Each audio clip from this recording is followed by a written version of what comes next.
This next unit is also something that we did in our review unit. So just looking at ion concentrations in solution. So since salts, ionic compounds, dissolve into ions, we can calculate the concentration of the ions in the solution. So if we know the molar solubility, we can find the concentration of all the solutions, all the ions in the solution. So for example, if I had 1 mole of sodium phosphate dissolved and diluted to a total volume of a liter, what is the concentration of the dissociated ions? So the first thing we'll do is write the equilibrium equation for the dissolution of ions. So if you have sodium phosphate, it is going to form sodium ions and phosphate ions. Now again, you either look at your formula sheets and you see that phosphate is 3 minus, or you can do the reverse bring down idea. So the 3 goes back up and then the 1 comes up. When we look at this, it's telling us that 1 mole of sodium phosphate is dissolved and diluted to 1 liter, which means the molar solubility of sodium phosphate would be 1 mole per liter. If I wanted to find, and I forgot the 3 on the sodium. If I wanted to find the concentration of sodium ions in solution, it's in a 1:3 ratio. Now, if you wanted to, you could do the whole thing. You could say that 1 mole of sodium phosphate per liter, and then you can do the mole to mole ratio. So it would produce, 1 mole of sodium phosphate produces 3 moles of sodium ions. Then you can see that you would take that concentration of 1 and multiply it by 3. So you'd have 1 mole per liter would be the molar solubility of the sodium ions.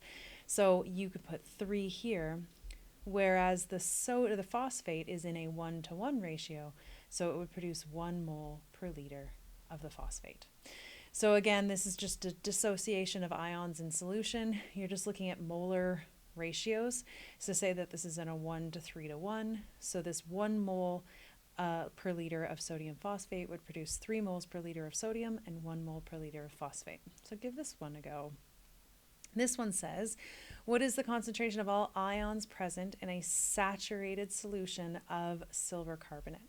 So again, we're kind of just building up our repertoire of language, right? So we've got ions, which are going to be dissociated in solution. It's saturated, meaning it's at equilibrium.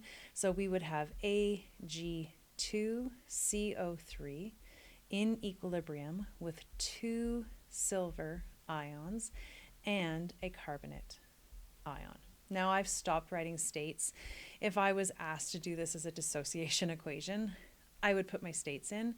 We're just using this dissociation equation to find molar concentrations, so I tend to just leave my states off.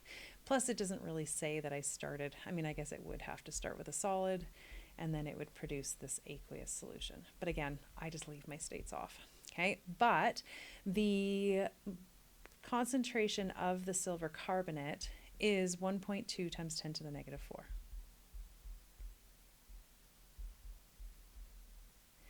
The molar ratio is 1:2:1. So the same concentration of silver carbonate would be the concentration of the carbonate ions.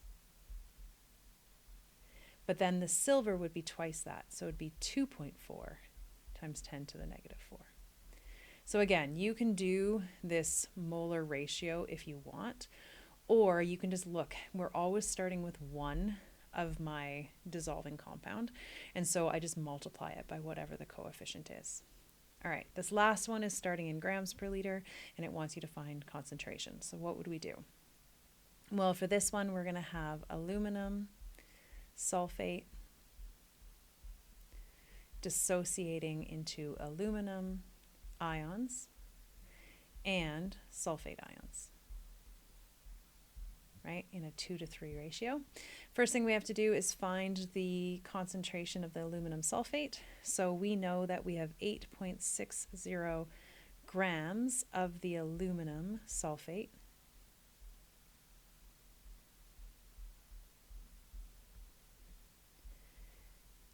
In 3 liters. And I'm going to change from grams to moles. So 1 mole of silver sulfate. Oh man, I'm really having a hard time writing silver sulfate tonight. That happens when you do videos at the end of a long day of teaching. Aluminum sulfate. Now, the molar mass of aluminum sulfate is 2 aluminums. Each aluminum, here's my little cheater card. Each aluminum is 26.98. I have 3 sulfurs. Each sulfur is 32.07. And then I have 12 oxygens, which are 16 each.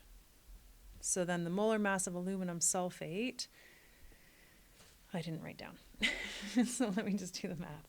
So I've got 2 times 26.98 plus 3 times 32.07 plus 12 times 16 gives me a molar mass of 342.17 grams per mole.